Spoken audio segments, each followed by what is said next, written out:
Well, how does it feel to have that contract thing done? You have conversations with ownership after every season, and sitting down with Jimmy and sitting down with JW, and obviously to entrust myself and Andrew that their family has given us that that trust to be here is a big deal. So with D and Jimmy, Whitney and JW, I mean, they've been ultra supportive of us in a football way and in a personal way. They've been great to our family. So really excited to continue to partner with Andrew, and we have work to do. Do you feel, players who get their second contract feel they've accomplished quite a bit? Do you feel as a head coach No. that's an achievement? No. Got work to do. Kevin, I mean, before you, there was a lot of turnover at your position, right? So now there's going to be stability that most of the organizations had in a long, long time. Why do you think you and Andrew have been able to kind of create this? I think for Andrew and I, it's a partnership where we take our job seriously. We really, we understand the jobs we have in this town. We understand our fans and what they want this team to be. So we're just going to focus on working, every waking minute to get this thing where we want it. But I just come back to this is for the organization to trust Andrew and I speaks to what we've been able to do, but we have plenty of work to do.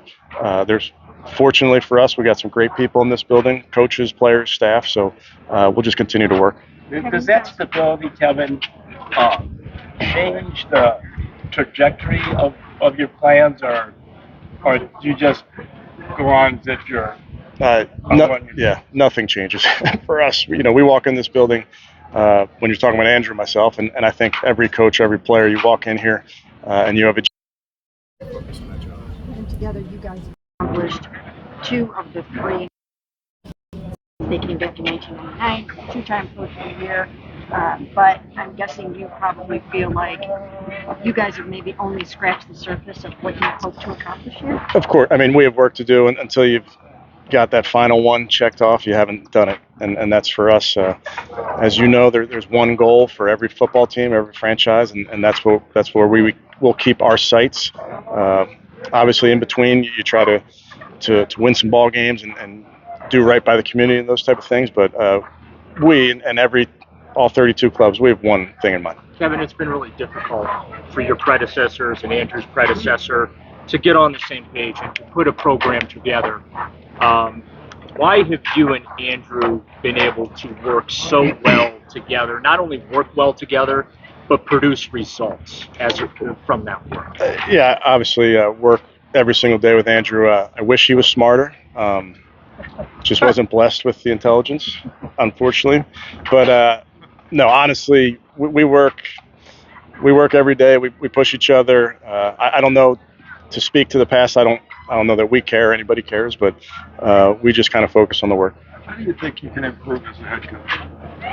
Yeah, I think I better be getting better every day. We were just talking with one of our players yesterday about getting percentage points better every single day. It can come in a bunch of different ways. It can come in how you run your practices, how you reach your football team, how you message your football team. Obviously, we're measured by wins and losses, but our goal as a team, players, coaches, staff, we're trying to get better every day. Kevin, how are you ever satisfied? I mean, if you guys win the Super Bowl, then the next day you're be thinking we have to win another one. So how do you ever say? Ask me then, Jeff. I'll let you know. Kevin, how much are you looking forward to the day you see Nick Chubb in a helmet on the shoulder pads again? Yeah, just saw Nick in there. You guys are going to talk to him today, I think? He's working like crazy. I know everybody wants to know, when and when's he going to do this, when's he going to do that. I know this. He is working like crazy, and I get to witness it in our building. I get to see him in our meetings.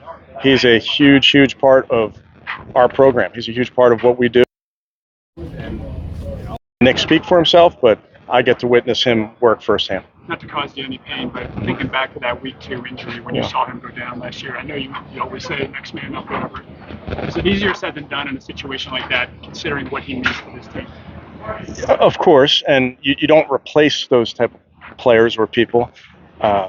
We knew Nick was going to go rehab and be back. And none of us felt good about that, but it's not like he wasn't around last year. He was still around. So you don't replace players like that. Obviously, people have to pick up some slack and that type of thing. But this is not breaking news, but he's a huge part of what we do. Well, you had all a lot of in lieu of the extension, you talked a lot about just the message not getting stale. How do you go about making sure that doesn't happen? Just kind of keeping guys honed in as you start a new season, but can't be that. I think it's one of our jobs as coaches is to reach our players, and that can come in a variety of ways. And we talk even when you're teaching and you're learning, there are different ways to do that. There's different settings for a guy to learn. So we spend a lot of time as coaches trying to find ways to reach our guys. Not everybody learns the same way. Not everybody thinks exactly like you do. So we work really hard to meet our guys where they are. I think part of that is getting to know each other and building trust with each other. That allows you to get to that point, but it takes some hard work. Are you at all interested to see what it's like to coach a game on Sundays without worrying about the next 2 or 3 plays in front of you? As a play caller, you're saying? Yeah. I don't know. Is that a new frontier?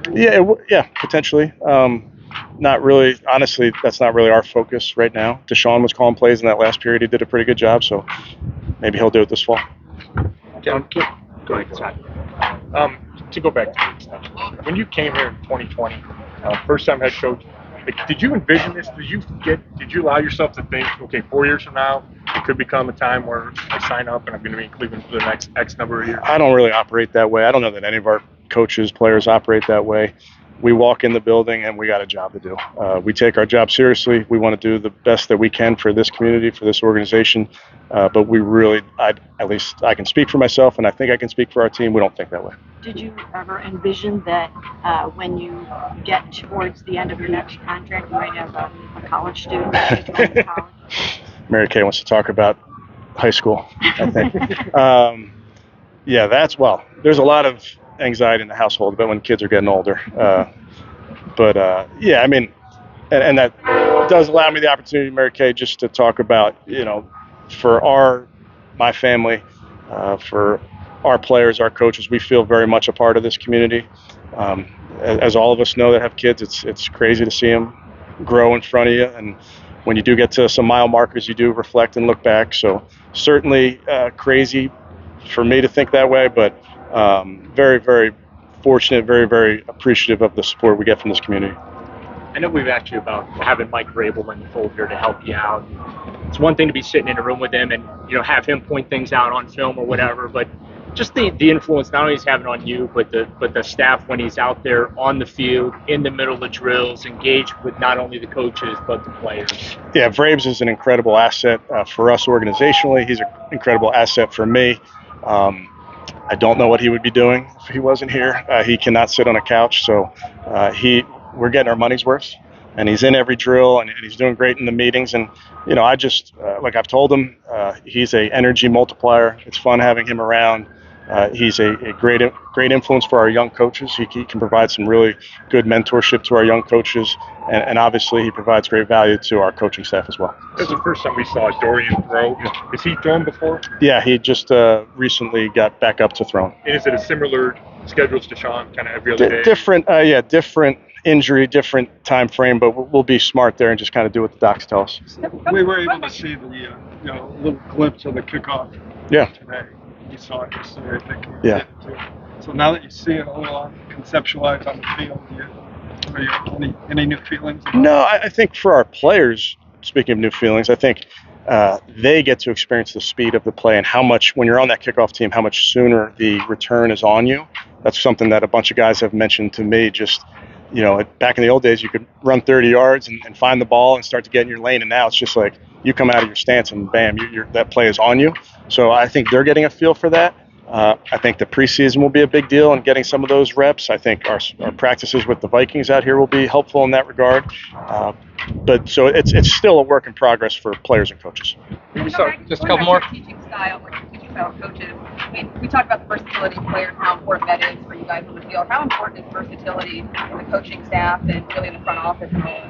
Yeah, versatility is important, and I would point to we're just talking about Coach Raves, Coach Musgrave, guys that are on our staff that can fill in different areas and can assist. We've been very fortunate to have some coaches that can bounce around offense, defense, special teams, and provide value in a bunch of different ways. I saw a couple of linemen on either side of the ball on that kickoff. How much does it feel like a scrimmage play? Yeah, at the end of the day, I think with the ball in the hand, that's what we were talking about a while back, if you remember. It may not look initially to our fans and to viewers like a football play that they're used to, but it still is blocking, it still is tackling, it still is running. So at the end of the day, technique is still the number one thing that we're going to coach, the number one thing that's important on that play. When you reduce the distance and the speed a little bit, now you're going to get potentially those bigger players out there. So we'll continue to rep them and be ready to evolve based on how the play is unfolding. Kevin, off of Scott's question, Bubba's talked a lot about that play becoming like this offensive type of play.